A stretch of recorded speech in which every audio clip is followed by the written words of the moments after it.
keutamaan azan dan keutamaan orang-orang yang melantunkan azan. Ya, kita tahu bahwa azan merupakan seruan untuk sholat fardu yang dikumandangkan 5 kali dalam sehari. Dan seorang muadzin dia akan mendapatkan beberapa keutamaan dengan azan yang ia kumandangkan. Jadi jangan diremehkan, Pak, orang-orang yang azan itu. Ya, kalau bisa berlomba-lomba ya untuk azan. Karena pahalanya orang yang azan itu lebih besar daripada orang yang sholat. Ya, orang-orang yang sholat datang karena mendengarkan suara azan seseorang, itu yang azan itu dapat pahala itu. Ya, dari orang-orang yang sholat tadi. Kalau kita sholat, pahala itu untuk kita sendiri, begitu ya. Tapi kalau adzan, orang-orang yang menyuarakan adzan, ya, melantunkan adzan tadi, setiap orang yang mendengar, kemudian dia datang ke masjid, ya, yang menyuarakan adzan tadi dapat pahala. Ya, jadi ada hadis, ya, atau beberapa keutamaan. Hadis yang menunjukkan keutamaan orang-orang yang adzan. Jadi pertama, ada hadis yang mengatakan bahwa Allah nanti akan memanjangkan leher seorang muazin pada hari kiamat nanti. Ya, Muawiyah radhiyallahu an. Muawiyah ini salah satu sahabat Nabi yang menjadi khalifah kelima, khalifah kelima atau keenam, ya. Pernah menuturkan Rasulullah SAW bersabda, al-muadzinun, ya, atwalun nas a'naqan yaumal qiyamah.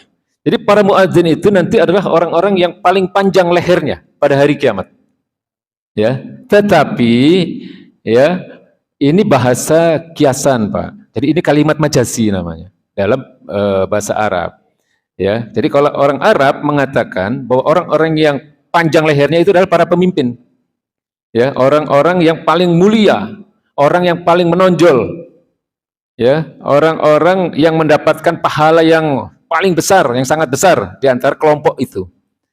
Ya, jadi jangan dibayangkan cuman lehernya aja yang panjang gitu tinggi. Tidak.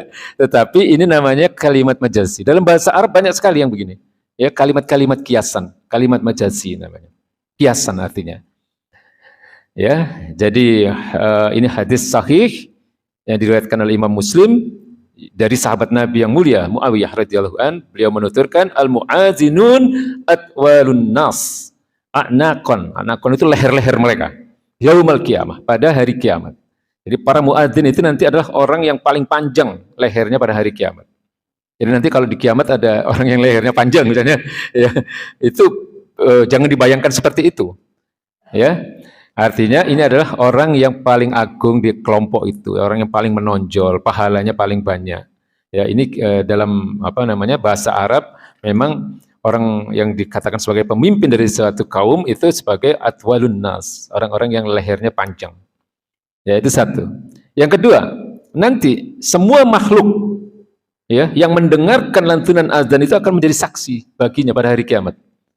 Ya, karena yang mendengar azan kan bukan cuma manusia, Pak. Ada jin yang mendengar, kemudian ada hewan atau binatang yang mendengar. Ya, nanti mereka semua akan bersaksi, ya, pada hari kiamat. Diriwayatkan oleh Abu Sa'id Al-Khudri radhiyallahu an. Rasulullah SAW bersabda, "Innahu la yasma'u mada sautil muadzin jinnun wala insun wala syai'un illa syahida lahu yaumal qiyamah." Ya, tidak ada yang mendengar jangkauan suara muadzin, ya, baik jin, manusia atau apapun, kecuali nanti mereka akan menjadi saksi baginya pada hari kiamat. Ya, hadis riwayat Bukhari. Ya, jadi mereka semua akan bersaksi, Pak.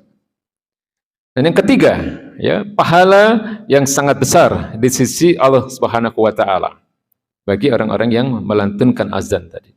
Diriwayatkan oleh Abu Hurairah radhiyallahu an, Rasulullah SAW bersabda, baginda Nabi mengatakan, ya, lau ya'lamun nas ma fin nida.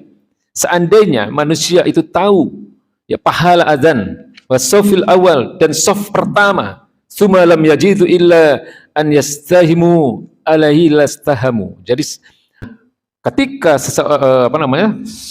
orang itu tahu betapa besar pahalanya adzan, betapa besar pahalanya sof pertama dalam sholat, sehingga orang berebutan, ya, maka ketika itu harus diundi, ya, paham maksudnya, Pak, ya. Lalu kemudian mereka pasti akan mengadakan undian di antara mereka.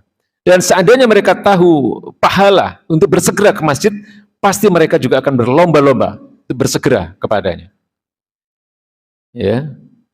Dan seandainya mereka tahu pahala dalam salat Isya dan subuh, ya, la taumuha walau habwan, maka mereka pasti akan mendatangi keduanya. Maksudnya pasti akan mendatangi pahala salat Isya dan subuh tadi walau habwan, meskipun dengan merangkak. Jadi ini sebenarnya hadis riwayat Bukhari ini ditujukan kepada orang-orang Yahudi dan Nasrani, yang mana mereka sangat meremehkan, ya, mereka merendahkan sholat, ya, terutama ketika orang sholat subuh itu kan butuh perjuangan kalau belum biasa, Pak, ya kan? Kalau orang belum biasa nggak gampang bangun jam segitu, ya, untuk berangkat ke masjid misalnya. Ya, insya Allah kalau mungkin buat kita yang sering hadir, ya, tidak ada masalah. Tapi kan kita lihat berapa persen gitu ya, di lingkungan kita ini yang salat subuhnya di masjid. Ya, itu yang salat. Yang belum salat juga masih banyak. Ya, tidur sampai kesiangan itu juga banyak juga kan. Nah, di sini dikatakan oleh baginda Nabi, seandainya mereka tahu pahala dalam salat Isya dan subuh, ya, di masjid maksudnya, ya, pasti mereka akan mendatangi keduanya walau habwan, meskipun dengan perangkak.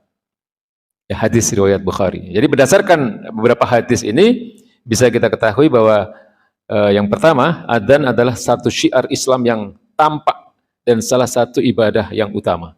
Jadi adzan itu juga bagian dari syiar. Ya. Jadi harus dikumandangkan, ya, harus dikumandangkan. Makanya harus ada pengeras suara. Ya, nggak usah dulu pernah ada himbauan untuk memperkecil, nggak usah, kan paling adzan cuma nggak sampai 5 menit ya, tapi panggilan untuk kaum muslimin untuk segera berangkat ke masjid. Ya, jadi orang-orang yang mengumandangkan adzan tadi Allah telah menetapkan baginya pahala. Yang seandainya manusia mengetahui kedudukannya, tentu mereka akan berlomba-lomba untuk mengumandangkan. Karena pahalanya lebih besar dari orang-orang yang salat. Ya, jadi itu tentang adzan, ya, besarnya keutamaan adzan. Kemudian nanti para muadzin dikatakan dalam hadis tadi bahwa mereka adalah manusia yang nanti akan paling panjang lehernya pada hari kiamat. Ya, ketika manusia saling berdesak-desakan dan ditahan oleh keringatnya, artinya mereka akan menjadi manusia atau orang yang menonjol, ya, menjadi pemimpin dari kelompok-kelompok. Yes. Jadi kemudian segala sesuatu atau seluruh makhluk yang mendengarkan suara azan, mereka akan memberikan persaksian untuk mereka, ya, untuk orang-orang yang mengumandangkan azan tadi. Nah, kemudian disunahkan juga untuk meninggikan suara ketika azan. Maksudnya ya diperdengarkan, ya. Kalau sekarang ya tentu dengan adanya speaker, ya, dengan pengeras suara.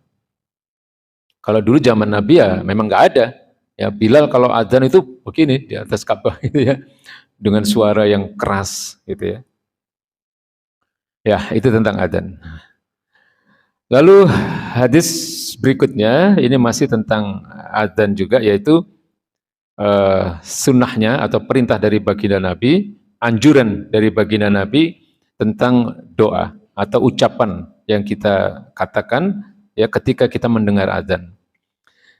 Ya, ini beberapa hadis, insya Allah kita semua sudah tahu. Jadi kita sekedar mengulang dan mengingatkan saja agar tidak lupa, ya, ketika ada suara azan apa yang harus kita baca. Ketika azan dikumandangkan sebagai seruan kepada umat Islam untuk mendatangi masjid, ya, untuk melaksanakan salat berjamaah, maka siapapun yang mendengarnya dianjurkan, ya, disunnahkan, ya, untuk menjawab lafal-lafal azan tersebut. Ya, diriwayatkan oleh Abi Sa'id Al-Khudri radhiyallahu an, Rasulullah SAW bersabda, "Idza sami'tumul muadzin faqulu mithlaha yaqulul muadzin." Jadi, jika kalian mendengar para muadzin tadi, ya, jika kalian mendengar an-nida, jika kalian mendengar azan dikumandangkan, ya, faqulu, maka ucapkanlah mithlaha, yang sama, ya, dengan apa yang diucapkan oleh muadzin. Hadis riwayat Bukhari. Ini satu hadis, ya, Pak. Kemudian dalam hadis yang lain dijelaskan dari sahabat Nabi yang mulia Muawiyah radhiyallahu anhu. Beliau berkata, "Lamma qala hayya 'alas shalah, qala la haula wala quwata illa billah." Ya, jadi ketika muadzin mengucapkan hayya 'alas shalah, yang artinya adalah marilah melaksanakan salat. Maka hendaknya seseorang atau dia harus menjawab la haula wala quwata illa billah. Ya, artinya tidak ada daya dan kekuatan melainkan dengan izin Allah Subhanahu wa taala. Ya, wa qala hakada sami'na nabiyakum sallallahu alaihi wasallam yaqul. Ya, jadi Muawiyah tadi berkata, demikianlah kami mendengar nabi kalian, maksudnya baginda Nabi Muhammad SAW bersabda. Ya, jadi sunnahnya sangat kuat, anjurannya sangat kuat meskipun tidak sampai kepada wajib, ya. Tapi sayang kalau kita tidak jawab suara azan. Ya, Allahu Akbar dijawab dengan Allahu Akbar. Asyhadu an la ilaha illallah dijawab dengan asyhadu an la ilaha illallah. Asyhadu anna Muhammadar Rasulullah dijawab dengan asyhadu anna Muhammadar Rasulullah. Hayya 'alas salah dijawab dengan la haula wala quwata. Hayya 'alal falah dijawab dengan la haula wala quwata. La ilaha illallah dijawab dengan la ilaha illallah. Ya, ini hadis diriwayatkan oleh Imam Bukhari. Nah, selain mengiringi lafal adzan saat adzan dikumandangkan, Rasulullah SAW juga menganjurkan untuk melantunkan doa ketika adzan selesai. Ya, saya kira ini juga kita sudah pada hafal, ya. Diriwayatkan oleh Jabir radhiyallahu an, ya, Rasulullah SAW bersabda, "Man qala hina yasma'un nida." Ya, Allahumma rabb hadhihi da'wati tamma wa salatil qa'imati Muhammadan al-wasilah wal fadilah wa ba'athu maqaman mahmudan alladhi wa'adtah halat lahu syafa'ati yaumal qiyamah. Ya, jadi barang siapa setelah mendengar azan kemudian mengucapkan doa, Allahumma rabb hadhihi da'wati tammah wa salatil qa'imah ati Muhammadan al-wasilah wal fadilah wa ba'athu maqaman mahmudan alladhi wa'adtah, yang artinya adalah, ya Allah, Rabb pemilik seruan yang sempurna ini, ya, dan pemilik salat yang akan didirikan ini, berikanlah wasilah dan keutamaan kepada Muhammad sallallahu alaihi wasallam. Ya, wa ba'ats maqaman mahmudan alladzi wa'adtah, dan bangkitkanlah ia pada kedudukan yang terpuji, ya, sebagaimana yang telah engkau janjikan. Nah, jadi ketika seseorang membaca doa ini, ya, ketika selesai dilantunkan adzan tadi, maka dikatakan oleh baginda Nabi, halat lahu syafa'ati yaumal qiyamah, maka dia akan mendapatkan syafaatku pada hari kiamat. Ya, hadis riwayat Bukhari. Jadi jangan disia-siakan juga, Pak. Ya, setelah adzan selesai langsung baca doa ini. Ya, Allahumma rabb hadhihi da'wati tammah wa salatil qa'imah ati Muhammadanil wasilah wal fadilah wa ba'ats maqaman mahmudan alladzi wa'adtah. Ya Allah, Rabb pemilik seruan yang sempurna ini dan pemilik salat yang akan didirikan ini, berikanlah wasilah dan keutamaan kepada Muhammad. Bangkitkanlah ia pada kedudukan yang terpuji sebagaimana yang telah engkau janjikan. Ya, ringan tapi pahalanya besar sekali, Pak. Ya, kita akan mendapatkan syafaat dari baginda Nabi besar Muhammad sallallahu alaihi wasallam. Amin ya rabbal alamin. Nah, di dalam hadis yang lain disebutkan dari Abdullah bin Amr radhiyallahu an, Nabi sallallahu alaihi wasallam bersabda, "Idza sami'tumul muadzin faqulu misla ma yaqulu tsumma shallu alayya fa innahu man shalla alayya salatu sallallahu alaihi biha asyran." Ya, jadi jika kalian mendengar muadzin mengumandangkan azan, maka ucapkanlah seperti yang ia ucapkan. Ya, tadi seperti yang sudah kita bacakan tadi, ya. Kemudian bersalawatlah atasku, karena orang yang bersalawat atasku dengan satu salawat, niscaya Allah akan bersalawat atasnya asyran 10 kali. Ya, jadi salawat kita untuk Nabi itu sebenarnya adalah untuk kita itu, Pak. Ya, karena setiap kita bersalawat itu artinya berdoa. Ya, sallallahu alaihi wasallam. Minimal itu, ya, untuk Nabi Muhammad sallallahu alaihi wasallam, maka doa itu akan dikembalikan kepada kita. Kita akan mendapatkan 10 kali. Ya. Summa, baginda Nabi mengatakan, sallallahu lil wasilah. Kemudian mintalah kepada Allah wasilah untukku. Fa innaha manzilatun fil jannah. Ya, karena itu adalah sebuah kedudukan di surga yang tidak layak kecuali untuk seorang hamba dari hamba-hamba Allah. Ya, la tanbaghi ila li'abdin min ibadillah wa arju an akuna ana dan aku berharap agar aku menjadi hamba tersebut. Huwa faman sa'ala lil wasilah halat lahu syafa'ah. Dan barang siapa memintakan wasilah untukku, maka syafaat halal untuknya. Maka syafaat menjadi haknya, gitu Pak. Ya, hadis riwayat Imam Muslim.